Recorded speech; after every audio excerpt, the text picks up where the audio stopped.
escenas de sexo o violencia. Clasificación familiar.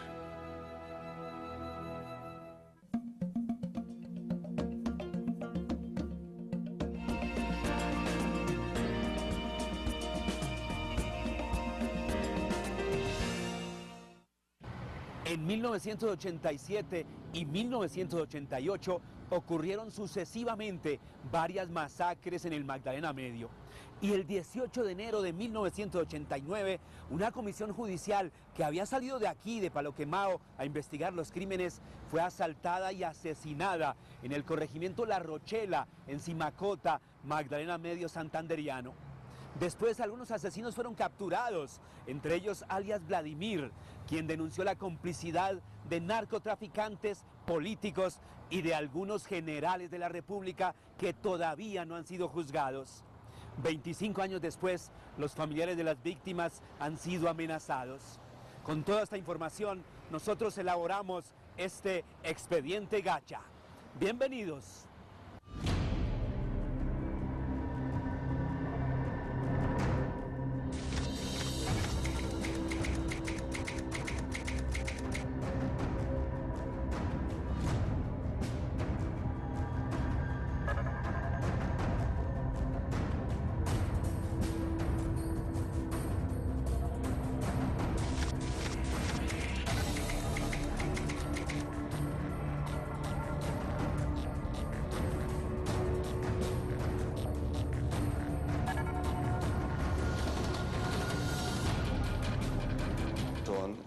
Personas transportan mercancía de Cúcuta, de los San Andresitos, que supongo yo que vienen de Venezuela, esas mercancías, y las transportan por la zona del Magdalena Medio hasta Medellín.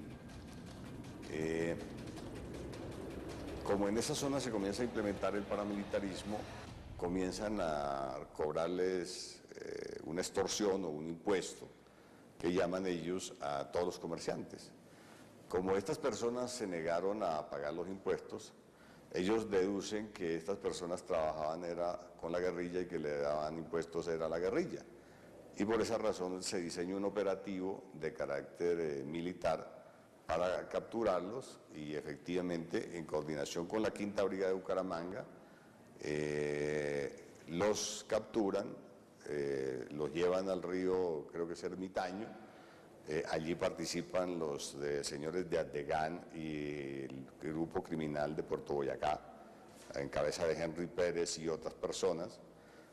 El ejército los sigue hasta un sitio y después los entregan al paramilitarismo. El paramilitarismo hace un retén y los captura a todos, pero previamente el ejército había hecho un retén para garantizar que las personas iban desarmadas, que no tenían armas, y los dejaron seguir, y ahí los cogen y se llevan los camiones, se llevan toda la mercancía y a todas las personas.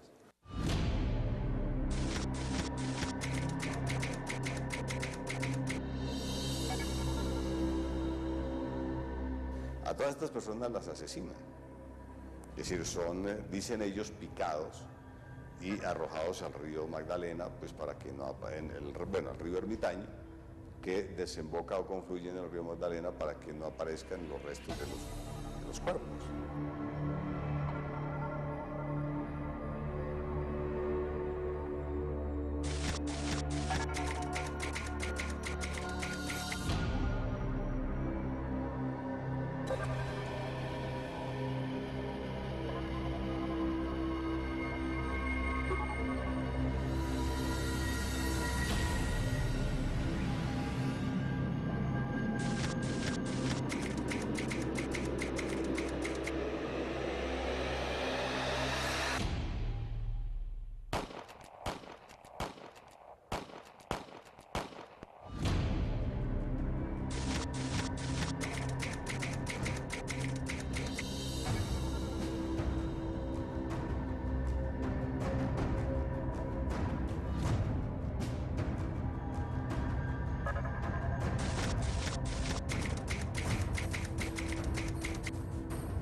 muchos homicidios en el Magdalena Medio. Yo recibí una lista miedosa de homicidios. Entonces le sugerí al señor director de Instrucción Criminal de Bucaramanga conformar una unidad investigativa con el apoyo nuestro para que comenzásemos a investigar toda esta cantidad de homicidios y entre ellos el de la masacre múltiple, el homicidio múltiple de los comerciantes que ya habían recibido por parte nuestra durante unos 15 días una atención muy especial. El juez consideró que había que ahondar más y en estas condiciones pues integramos una unidad de 2 jueces con sus secretarios, 2 vehículos bastante buenos y 9 agentes investigadores para que asesoraran a los 2 jueces, con el triste resultado que nos los acaban de matar a todos.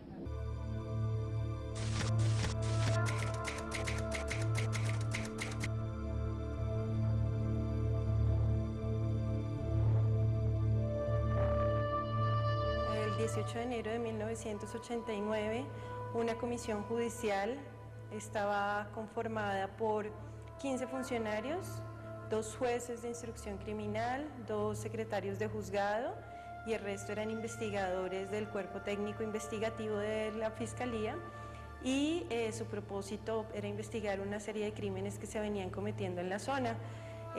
Una parte de los funcionarios era del municipio de San Gil, otra parte eran de Bogotá y se encontraron en algún momento para desarrollar la labor encomendada.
Ellos salieron de San Gil, yo trabajaba en el juzgado y los vi cuando se subieron a los carros.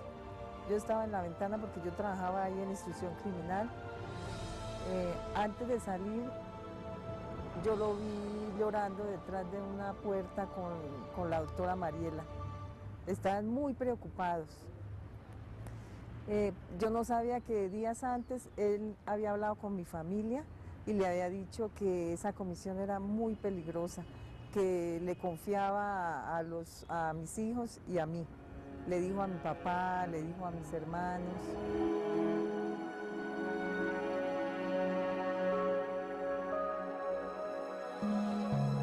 Cuando ellos iban por la carretera hacia Bucaramanga, un hermano venía.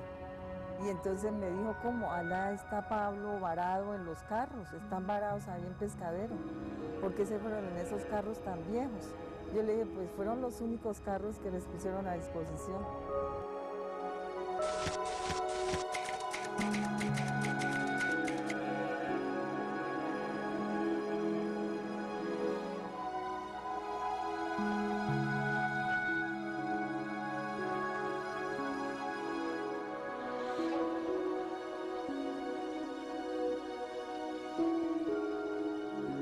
Tenía un presentimiento ese día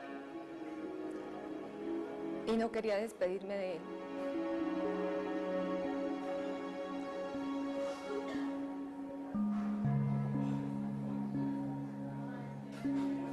Finalmente me despedí y cuando yo me despedí de él, él tenía los ojos aguados. Como que él tenía presentimiento también de que no volvía de la comisión.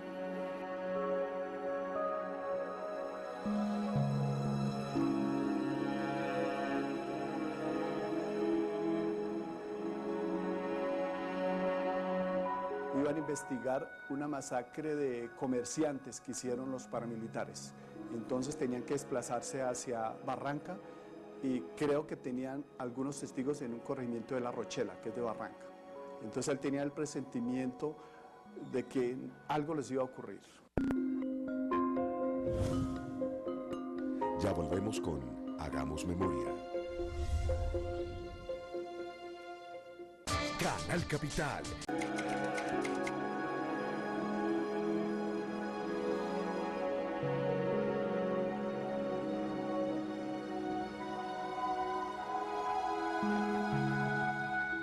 Tristemente, cuando usted nombra a los 19 comerciantes, cuando ellos se convocaron acá mediante resolución para ir a una investigación, nunca se les dijo que era para lo de los 19 comerciantes. Siempre hemos dicho que se los llevaron a la boca del lobo. Esta comisión investigaba 23 expedientes, entre los cuales se encontraba la desaparición de 19 comerciantes en el Magdalena Medio, se encontraban casos de asesinatos de miembros de la Unión Patriótica, se encontraban casos de otras desapariciones forzadas de gente de la región que comprometían todas ellas a los grupos paramilitares que estaban conformados en el departamento, pero particularmente la participación de miembros de la fuerza pública en esa conformación, pero también en la participación del grupo paramilitar.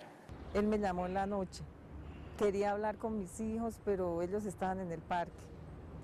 Insistió tanto, pero yo le dije, si quiere vuélvalo a llamar más tarde, hablamos bastante, me dijo que iban para una vereda donde les iban a dar una información, pero que era peligroso, porque no tenía el apoyo de las autoridades.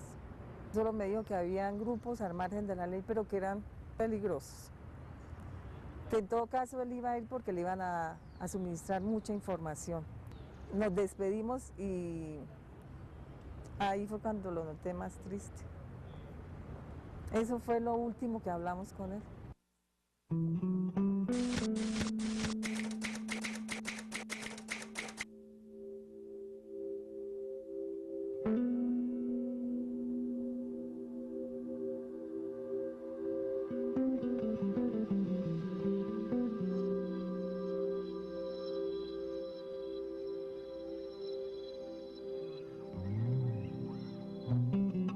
Llevaba 16 días posesionado. Él se posesionó el 2 de enero del 89 y el 18 falleció.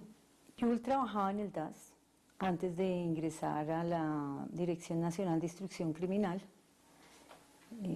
Son cosas del destino. Yo le dije, sal del DAS que es muy peligroso, te puede pasar algo.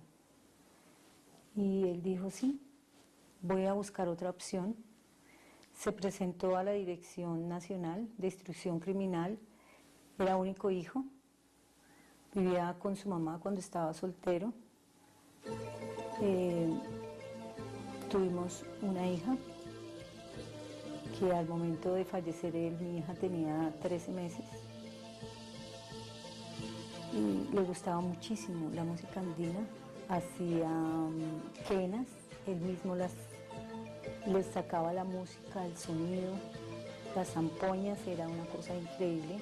Estaba creando un grupo de niños de bajos recursos que quisieran entrar a la música y los llevaba el sábado que tenía libre, los llevaba a la casa.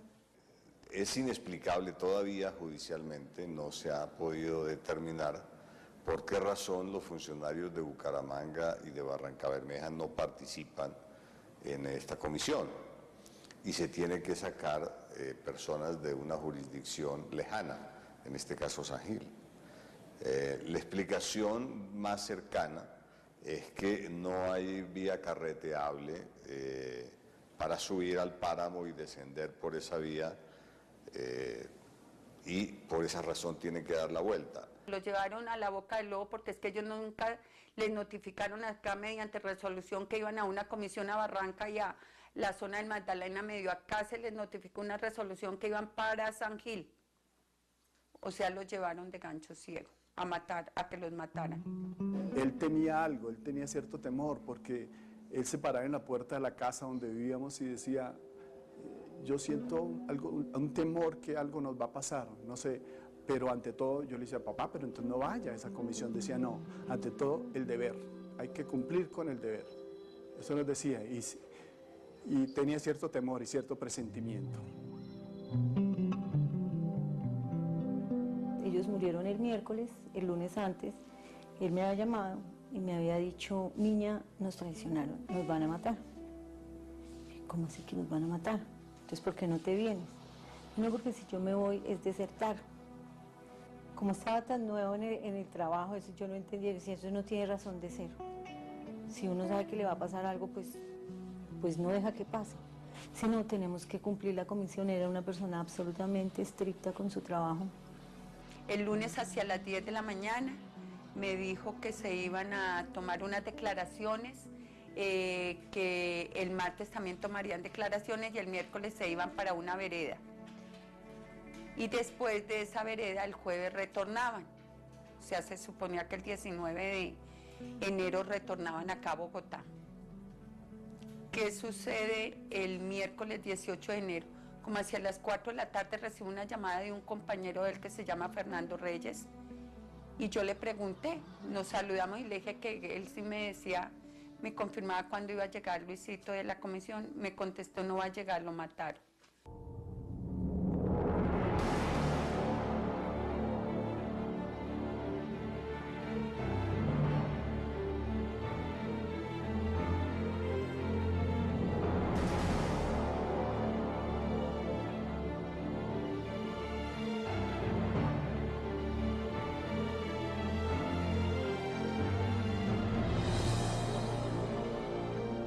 Yo estaba al lado de ella cuando ella recibió la llamada y supe pues lo que había pasado porque ella inmediatamente soltó el teléfono, se le cayó y empezó a correr, salió a correr, a gritar, no podía creerlo y corrió hasta donde vivían mis abuelos maternos para darles la noticia, para decirles y a los allegados que a mi papá lo había matado.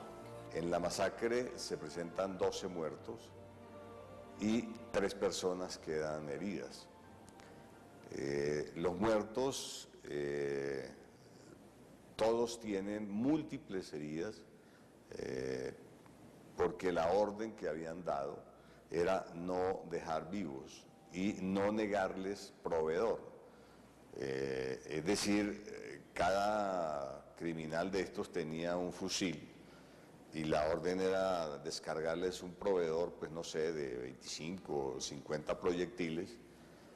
Como si esto fuera poco, les lanzaron granadas al interior del vehículo para que no quedaran sobrevivientes. Eso fue en ese momento, 4:30 de la tarde, a las 7 de la noche ya la casa estaba llena de periodistas, de compañeros, esperando las noticias, esperando que en esos sobrevivientes que habían dicho ya en la emisora que habían, fuera el nombre de él que apareciera. Tristemente es el primero que sale ahí en la televisión como víctima.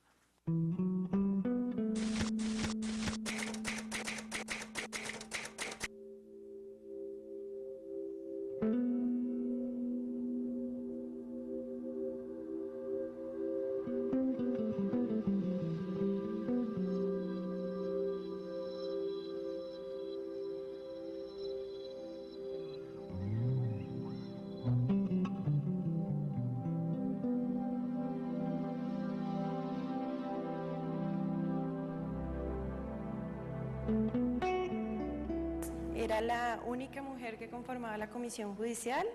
Ella hace poco había estado en licencia de maternidad.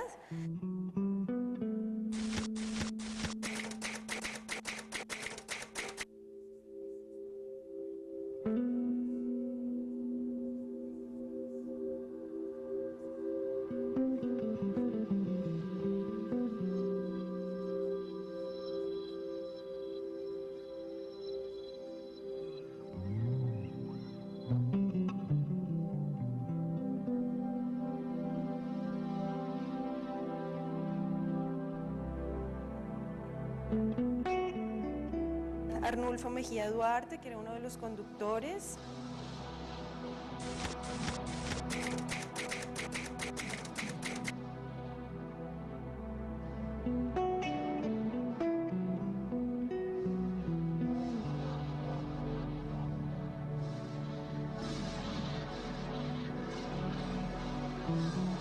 Está Samuel Vargas Páez, que era el otro de los conductores.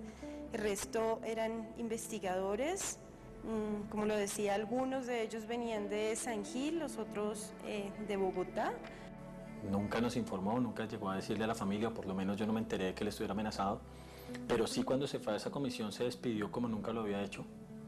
En las otras comisiones me recomendó mucho a mi hermano, me recomendó mucho a mi mamá, me decía que era el hombre de la casa, que por favor los cuidara y que nos volveríamos a ver a la semana que él terminaba la comisión. Pero fue extraño porque nunca en las anteriores comisiones, que fueron muchas, se había despedido de esa manera.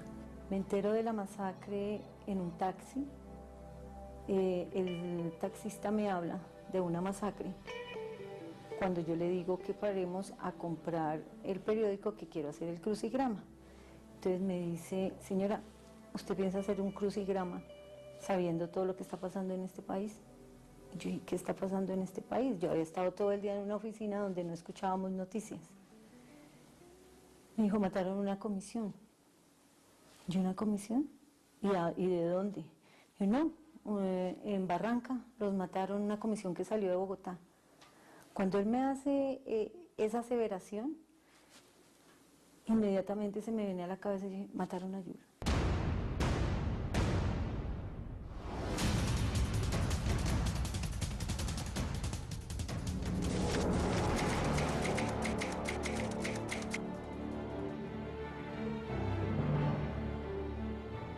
Hay un cantón muy cerquita y a la zona y tampoco prestaron colaboración. Quien llegó allá al sitio primero fue Vanguardia Liberal. Entonces, sí, fue negligencia, fue un propósito. Querían era exterminarlos, acabarlos. Con tan buena suerte que 3 de la comisión sobrevivieron.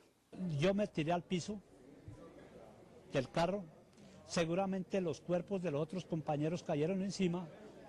Y la llanta de atrás del repuesto del carro gris nos desvió mucho proyectil, porque la ráfaga de los fusiles fueron enormes. Eso no fue eso parecía como un día que estuviera lloviendo granizo. Hay unas anécdotas ahí que son muy bonitas, humanas, de cómo hay una primera persona que grita diciendo: ¿alguien está vivo? Y nadie le responde, y él vuelve a repetir: si alguien está vivo. Y después de unos 2 o 3 minutos alguien más responde: sí, yo estoy por acá. Entonces, y después responde el otro. Como sea, estas personas salen de debajo de los cadáveres y buscan prender uno de los vehículos. Efectivamente logran hacerlo, retiran los cadáveres del vehículo y se van rumbo a Barranca Bermeja, y como a unos 3 kilómetros del sitio se varan. El carro pues no sirvió más. Me voy para la Dirección Nacional. Nosotros vivíamos en el centro, era muy cerca llegar a la Dirección Nacional. Tristemente, cuando llego allá, pues voy con una persona de la familia, que es quien puede ingresar porque trabaja en una entidad del Estado. Entonces, me ayuda, me acompaña a ingresar allá, y tristemente encuentro que lo que estaban haciendo, uno, no tenían claridad quiénes eran vivos y quiénes estaban heridos. Y 2, estaban más preocupados porque hubiera un funeral donde la rama judicial no entrara en paro, porque ya se había dicho que iban a entrar en paro por la masacre que había ocurrido, pues todos eran miembros de la justicia, y que les iban a poner las banderas y que las esposas fueran en caravana. Ahí les tocó esperar y pasó un camión de gaseosas y pues ellos hicieron el pare pues para que los recogieran. El señor pues se asusta un poco, pero bueno, ellos se logran identificar, explican quiénes son y piden pues que los lleven a Barranca Bermeja. Ahí el conductor solamente lleva 2 personas porque dice que es lo que cabe en la cabina. Uno diría humanamente pues que ¿por qué no llevan al otro así sea sentado en las piernas o en alguna forma, pero que lo lleven? O que lo suban a la parte alta del vehículo y lo amarren, pero que lo lleven. O que saquen el envase y lo lleven. Pero el conductor dice que no, que si no es en las condiciones, pues que no lo lleva. Pues porque él no va a dejar el envase ahí porque después la empresa se lo cobra a él. Entonces ahí hay una decisión muy dura, que es entre los 3 definir quién se queda, quién está mejor, pues, quién aguanta. Y ahí decide una persona quedarse, con la recomendación de que pues avisen allá para que le envíen a alguien que lo recoja. Yo llegaba a la oficina a las 2 de la tarde y vi a todos mis compañeros por fuera del edificio, a todos. Me acerqué a uno de ellos y yo les dije, ¿qué pasó? Y ellos solamente me miraban, no me contestaron nada. Entonces yo subí y dije, quién sabe qué sería lo que pasó, pero tuvo que ser algo grave. Yo seguí para el juzgado donde yo trabajaba, no había nadie, entonces yo me senté en mi puesto, tal, cuando subieron 2 compañeros corriendo, pero a una oficina que quedaba continua a la de que yo me encontraba. Y les escuché que dijeron, todos están muertos, Pablito también. Como a la media hora más o menos, llega un vehículo de Vanguardia Liberal, del periódico, y pues ahí lo encuentran. Y él le explica que pues es del CTI, bueno, en esa época del Cuerpo Técnico de Investigaciones, pues que por favor lo lleve, que lo saque de ahí. Y él dice pues que tiene que esperarlo porque él viene a cubrir una masacre que le había dicho que habían cometido los guerrilleros y que de Bucaramanga lo habían enviado pues para que hiciera el reporte, las tomas y todo.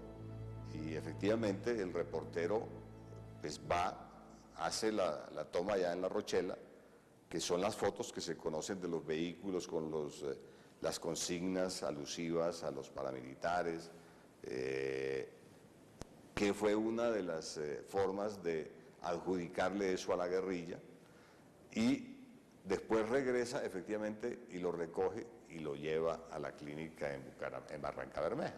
Jesús Villamizar o Chucho Villamizar, fotógrafo en aquel momento de Vanguardia, que iba a hacer ese registro trágico de los hechos y que lo sacó de allá usted, iba a estar hoy presente y no pudo llegar. ¿Usted qué mensaje le manda hoy a Jesús Villamizar?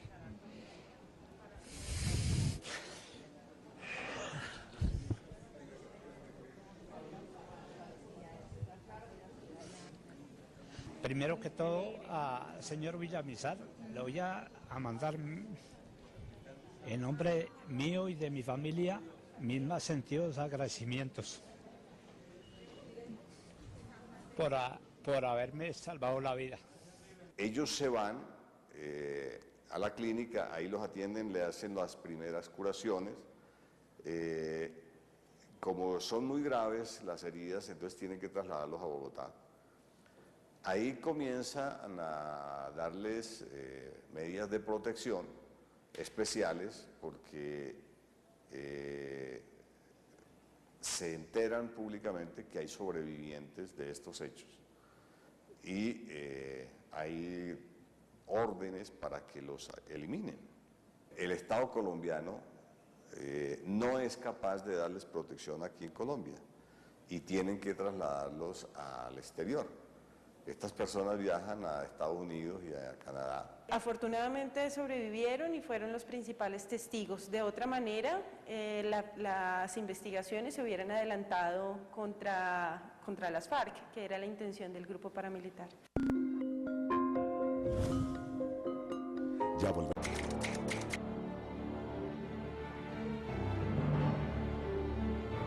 Los autores materiales de la masacre fueron un grupo paramilitar conocido como los Macetos, un grupo paramilitar que se conformó en el Magdalena Medio con posterioridad a 1985-1986 en esa zona, y venían cometiendo una serie de violaciones a derechos humanos.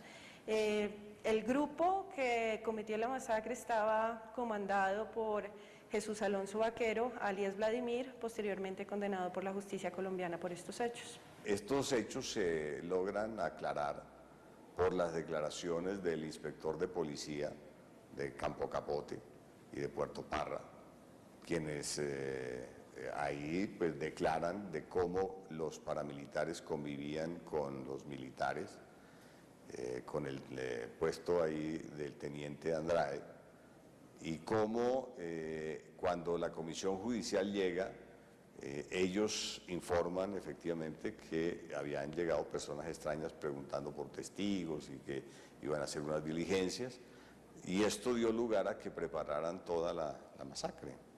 Se da una coordinación para que la policía y el ejército de Barrancabermeja no le preste protección a la comisión judicial, de cómo se coordina con la policía para que deje entrar a los paramilitares al sitio donde estaban hospedados los miembros de la comisión judicial para quitarles el expediente, porque uno de los objetivos era quitarles el expediente que llevaban, donde estaban las investigaciones. Queda claro que la comisión judicial iba a investigar relaciones de los militares con los paramilitares, la relación con la mafia, porque habían unos laboratorios de cocaína en la región, y estos pertenecían a Pablo Escobar y a Rodríguez Gacha. ¿Y Gacha qué hacía? Financiar con narcotráfico el dinero para los grupos armados como eran los paramilitares. Entonces eso conllevó a que ellos determinaran que debían desaparecer la comisión judicial y que no investigaran y llegaran al fondo de la situación para ver que los militares estaban involucrados con el narcotráfico, y de hecho también en cabeza de Tiberio Villarreal, que era un congresista y estaba vinculado en todas esas masacres y desapariciones de la zona.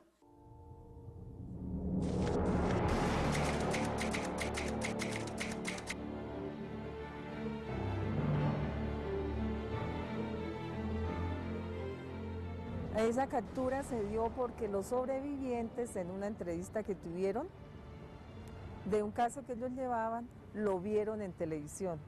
Entonces ahí lo pudieron ellos reconocer. En esa declaración ante la Fiscalía pide perdón a las víctimas de la masacre de los jueces y reconoce la participación, y aún allí mismo en su declaración reconoce que Farrugia Nine Díaz dice que el mejor trabajo fue el de los jueces.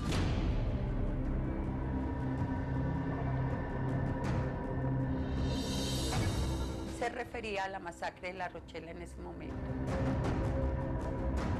Después de que los masacran y les dan los tiros de gracia y eso, marcan con spray afuera paramilitares. ¿Qué querían hacer ver? Que era la guerrilla. También hay que agradecer a la valentía de los 3 sobrevivientes.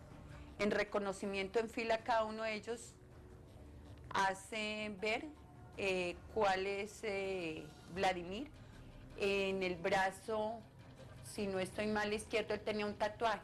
Cuando se hace el reconocimiento en fila por parte de los sobrevivientes, cada uno en su momento señala cuál es Vladimir. Después de muchos esfuerzos, se logra que vinculen a Ramón Izaza y a Ernesto Báez, a Iván Roberto Duque, al proceso como unos de los autores intelectuales de la misma, porque eran los comandantes de la zona, y había una pretensión especial que la narra Alonso de Jesús Vaquero Agudelo, alias Vladimir, que era escarmentar a la rama judicial. Es decir, había que hacer un acto de escarmiento para que ellos no investigaran a los miembros de la fuerza pública, y esto aparece en las declaraciones de Vladimir, cuando dice, no, es que Farrugia Nine Díaz, el general, pues lo que quería era escarmentar a la Administración de Justicia, para que no fueran a investigar, para que no se metieran a investigar a los militares, para que no hicieran nada que comprometiera su responsabilidad. de acuerdo con el testimonio de alias Vladimir, este grupo paramilitar había sido conformado con la participación de miembros de la fuerza pública, agentes del narcotráfico y pues habían conformado este grupo paramilitar, de manera que se hace referencia a una serie de reuniones en las que habría participado Rodríguez Gacha para la conformación del grupo paramilitar.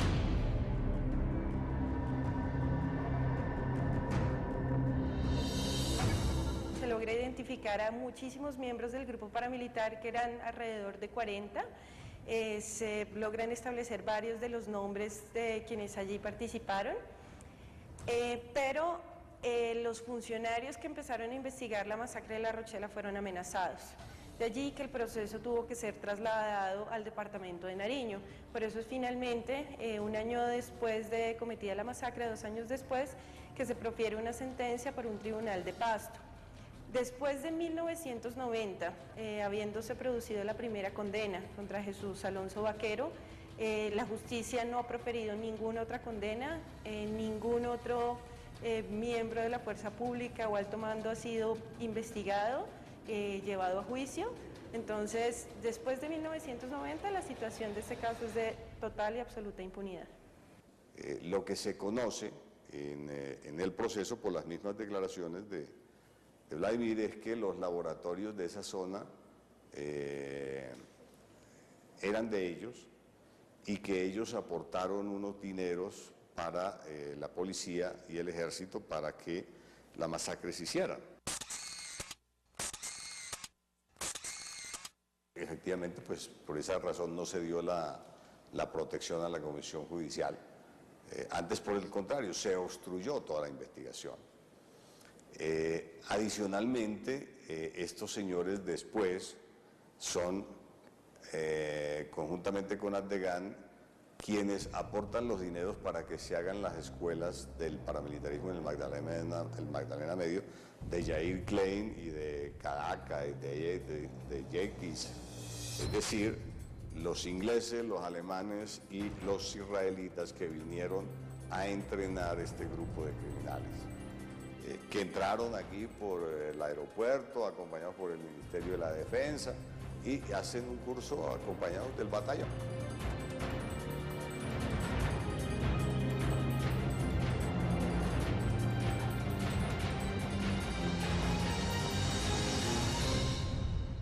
Su condena después sufrió una serie de beneficios penales, de rebajas, y él pues cumplió su pena hace ya varios años. El señor Arturo Salgado, después de todo un esfuerzo que se logra con la familia, por ejemplo, se atreve a ir a Estados Unidos y a la Corte Interamericana a declarar en Costa Rica, en la audiencia pública. Pero su testimonio es de tal magnitud, de tal naturaleza, cuando narra la forma como los capturan, lo que les hacen, lo que les dicen, la forma como los reducen a la impotencia, la forma en que ordenan hacer las operaciones, la forma como los asesinan, es muy impactante. Y por estas declaraciones, en lo de Segovia, por ejemplo, condenan a César Pérez García, el excongresista, que después de muchos años son investigados. En este caso, en particular, las declaraciones de Alonso de Jesús Vaquero Abuelo no han tenido igual aceptación para vincular a otros miembros de este aparato criminal, en el caso de Faruk Yanine Díaz o en el caso de Salcedo Lora o de Vaca Perilla, que fueron vinculados al proceso pero que no les dictan medida de aseguramiento, o de Tiberio Villarreal. No son detenidos ni han sido juzgados como debe ser. Estuvo Gacha, estuvo Tiberio Villarreal, estuvo Faruk Yanine Díaz. De hecho, Yair Klein fue el que entrenó a Vladimir, que fue el que ejecutó la masacre. Y que efectivamente entregó unos videos donde demuestra la participación de los militares, de los empresarios, de los políticos en la creación de este aparato criminal, y que este material entre comillas, se perdió en la Fiscalía, pero que coincidencialmente fue presentado y visto por otras personas en los Llanos Orientales, que son conocidos de él y que le dieron información después en manos del señor Víctor Carranza,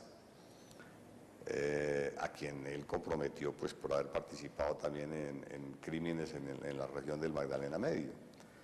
Entonces, a él le asesinan o le secuestran a uno de sus hermanos, a su señor padre en una pequeña parcela que tienen por allá en el Magdalena Medio,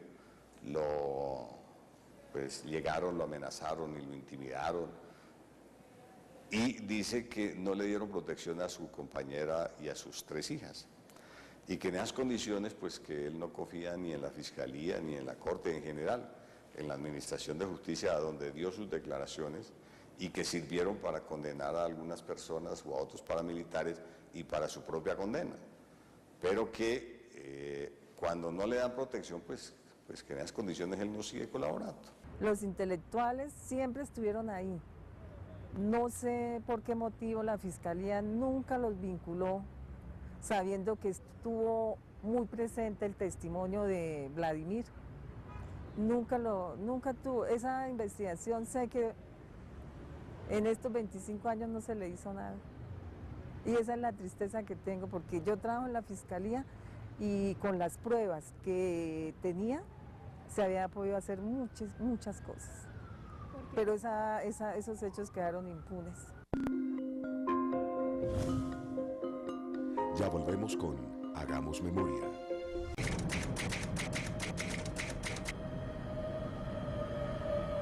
Demandamos a través del colectivo de abogados al Estado colombiano y a su vez la Corte demanda al Estado, condenándolo luego por acción y por omisión y reconociendo que tuvo responsabilidad en la masacre.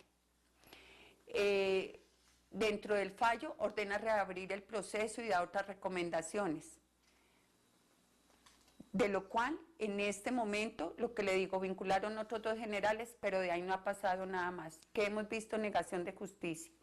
Es importante igualmente determinar que el general Farouk Yanine Díaz fue vinculado a los 2 casos, y en el caso, cuando lo vinculan a la masacre de La Rochela, a los años él fallece, sin que le resuelvan siquiera la situación jurídica, es decir, simplemente quedó vinculado al proceso.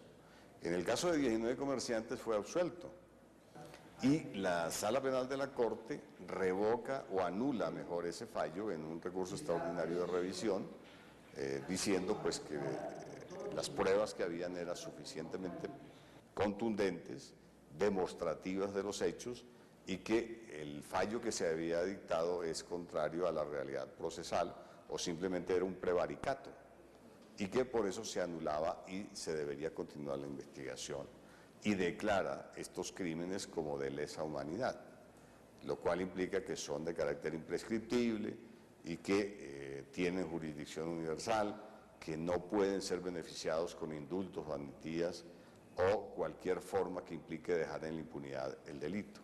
La masacre de La Rochela fue declarada como un crimen de Estado porque se logró comprobar la participación de agentes estatales en la comisión de la masacre.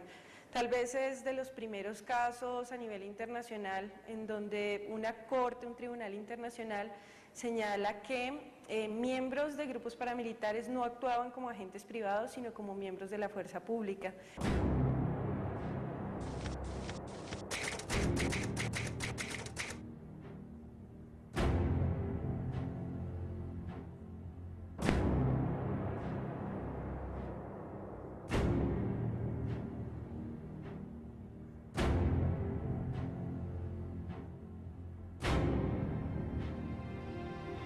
Las pruebas, lo último que supimos fue que desaparecieron y que Vladimir quería hablar con nosotros para ayudarnos y que nosotros también lo ayudáramos, pero no hemos sabido más nada. A Iván Roberto Duque le entregan el expediente de la Comisión Judicial y él es el que estudia el proceso allá para ver por qué razón habían pedido eso. Es decir, por qué Tiberio Villarreal pedía que le quitaran el expediente a la Comisión Judicial.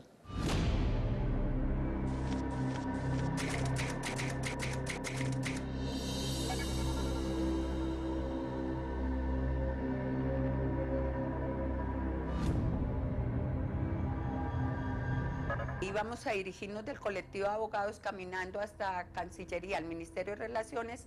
Llegan unos policías al hotel donde están hospedados otros familiares que vienen fuera de Bogotá y preguntan específicamente por Luz Nelly Carvajal y Paola Martínez. Uno de los escoltas del colectivo llega allí, nosotras estábamos presentes, Luz Nelly sacando unas fotocopias, y cuando escucha eso, ¿qué hacen? Ya no nos permiten ir caminando, nos mandan en una camioneta. Luego siguen seguimientos, nos tomaron fotos, luego pasquines, luego un mensaje de correo, llamadas, luego de un programa con Claudia Gurizate en la noche. Al otro día, casi al unísono, nos llaman a la misma hora con palabras soeces y amenazándonos. A Esperanza Uribe la abordan un día en moto, el parrillero le muestra, iba fuertemente armado, dice que le diga a las otras dos HPs, doctoras, que nos dan 72 horas para salir del país. A mi hijo llamadas, intentaron entrar al apartamento diciendo que iban a cambiar el closet, otro día con otra estrategia. Yo la recibía a través de panfleto, por el correo, por los teléfonos celulares fijos de mis hijos. Cada vez que se mueve una hoja del proceso, nosotros tenemos una amenaza. A mi hija le chuzaron el teléfono, la siguieron, se la iban a llevar, en su cara le echaron gas pimienta. Afortunadamente, su reacción fue gritar de una manera absurda. Eso la salvó. Los jueces que investigaban la masacre fueron amenazados, por ello tuvieron que ser relevados. Varios testigos fueron amenazados y hoy por hoy la Corte Interamericana de Derechos Humanos mantiene medidas provisionales para 3 de las familiares de las víctimas de este caso, porque todos ellos, después de 25 años de cometida la masacre, siguen en la exigencia de justicia. Hace 5 meses recibí una llamada a mi casa, a mi teléfono de la residencia, el cual solo conoce mi madre, mi hermano. Creo que es que ni siquiera las amigas de la casa lo tienen,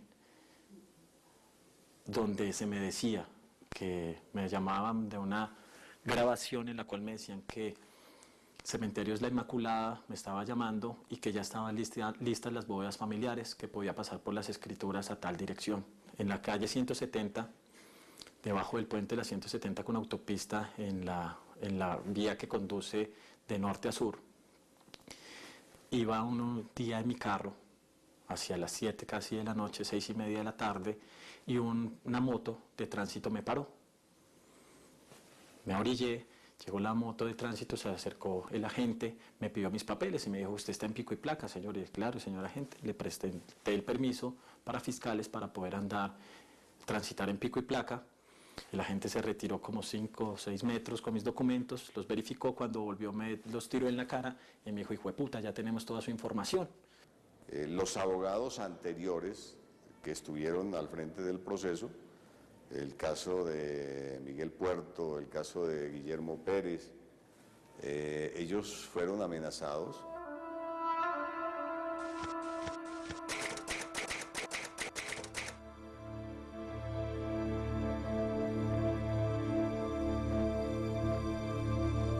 Que se conozca la verdad, así sea lo último que yo haga, es conocer la verdad sobre la masacre. Estamos esperando que salga el libro que dijo Vladimir que va a sacar, donde va a contar la verdad sobre La Rochela. Pienso que eso nos daría una luz para que se abran más investigaciones, para que sea más fácil llegar a la verdad.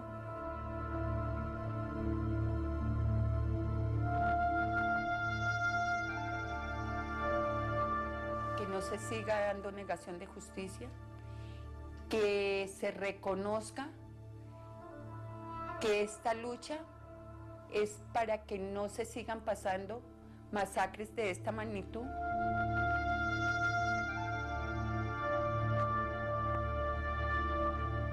En el caso de La Rochela considero, desde mi punto de vista personal, más no jurídico, que sí existen los elementos suficientes para poder llevar a juicio a los autores y determinadores de la masacre de La Rochela.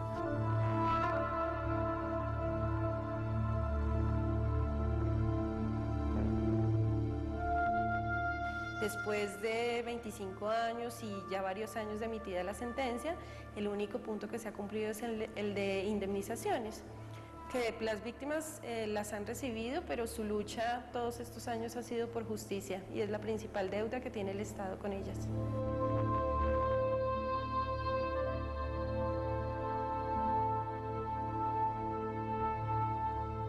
A los autores materiales sí los han condenado, pero a los intelectuales no. Muchos que estuvieron directa o indirectamente en esa masacre o se han muerto o están libres y no les ha pasado nada. No tengo expectativas con la justicia. Creo que en este país no hay justicia.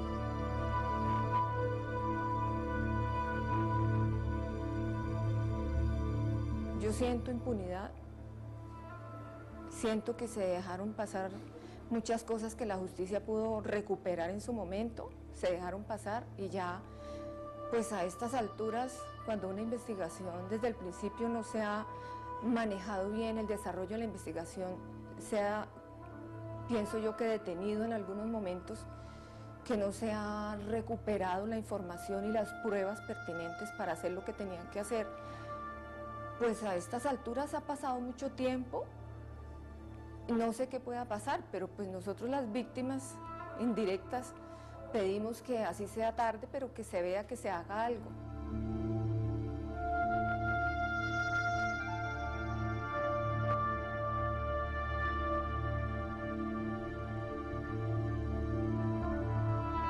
Mi anhelo de justicia, que paguen las personas que ordenaron la masacre de La Rochela, que ordenaron el asesinato de estos 12 funcionarios. Que ordenaron esta muerte tan vil, donde ellos murieron amarrados de pies y manos, acribillados sin poder defenderse, después de haber sido encerrados en un cuarto, generarse una tortura psicológica, después simplemente fueron acribillados por el grupo paramilitar Los Macetos. Eso es lo que yo quisiera, que saliera la verdad a la luz pública y que los responsables tuvieran una condena ejemplar.